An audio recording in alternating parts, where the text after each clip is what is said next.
இன்னைக்கு திமுக கட்டுப்பாட்டில் தான் இருக்காங்க. அவங்ககிட்ட பணம் வாங்கிட்டு அவங்க கட்டுப்பாட்டில் இருக்காங்களா இல்லை எப்படின்னு தெரியல.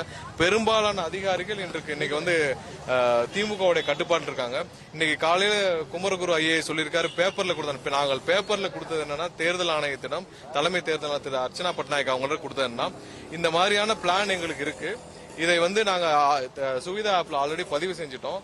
இதை உங்களுடைய ஆர்வம் வந்து அங்கங்க எங்களுக்கான ஒவ்வொரு இடத்துலயும் தடை செய்யறாங்க. சோ அதை நீங்க இங்க இருந்து ஒரு அறிவுரை கொடுக்கணும். அவங்களுக்கு எல்லாத்துக்கும் பெரும்பாலான இடத்துல அவங்களுக்கு இதை எப்படி பண்ணணும்னே தெரியல அப்படின்னு சொல்றாங்கன்னு நாங்க கொடுத்ததை வந்து குமரகுரு இன்னைக்கு காலையில என்ன சொல்லியிருக்காரு, பேப்பர்ல கொடுத்ததுக்குலாம் நாங்க அனுமதி கொடுக்கணும். நாங்க எதுவும் பேப்பர்ல கொடுக்கல, எல்லாமே ஆப்ல பதிவு செய்யப்பட்டதே.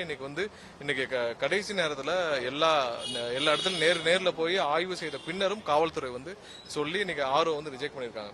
இது இங்க மட்டும் இல்ல, தமிழகம் முழுவதும் எங்களுடைய நிர்வாகிகளுக்கு அங்கங்க அவங்க நடக்கிற ஒவ்வொரு பிரச்சாரத்துக்கும், அவங்களுடைய அலுவலகம் போறதுக்கும், ஒவ்வொரு இடத்துலயும் தேர்தல் அலுவலகம் போறதுல இருந்து எல்லா பிரச்சாரத்துக்கும் கடுமையான ஒரு அடக்குமுறையை கையாளுறாங்க.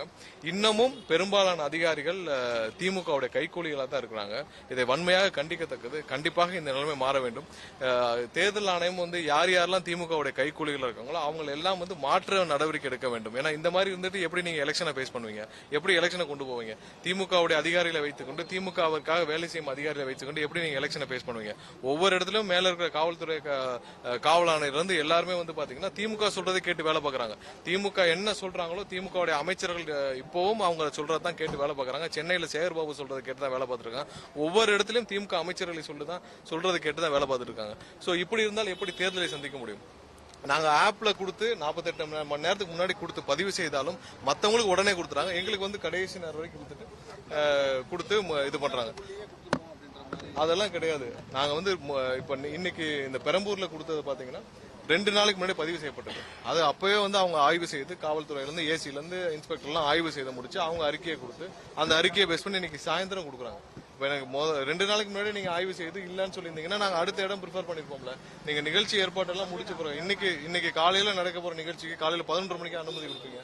ஏன் நேற்று 4 மணி நேரம், அதாவது அந்த என்ஓசி டைப் பண்றதுக்கு 4 மணி நேரம் காவல் நிலையத்தில் எங்களுடைய மாவட்ட செயலாளர் உட்பட அனைவரும் வந்து 4 மணி நேரம் காத்துட்டு இருந்தாங்க. சோ இன்னமும் இதே மாதிரி செஞ்சுட்டு இருந்தாங்கன்னா கண்டிப்பாக தேர்தல் ஆணையம் இது மாதிரியான இருக்கிற அதிகாரிகளை ஐடென்டிஃபை பண்ணி அவங்கள மாத்திர வேலையை செய்யணும். இன்னமும் பொறுமையாக பார்த்துட்டு இருக்க கூடாது. இன்னும் 22 நாட்கள் தான் இருக்குது. சோ இந்த நேரத்தில் திமுக சொல்றதை கேட்டு விட்டு இப்படி செய்யும் அதிகாரிகள் நாங்க வன்மையாக கண்டிக்கிறோம். திமுக சொல்றதான் கேட்கிறாரு சென்னை மாநகராட்சி. அவருக்கு நாங்க வந்து சுவிதா ஆப்ல பதிவு செஞ்சது அவர் குமரகுருக்கு தெரியாதா?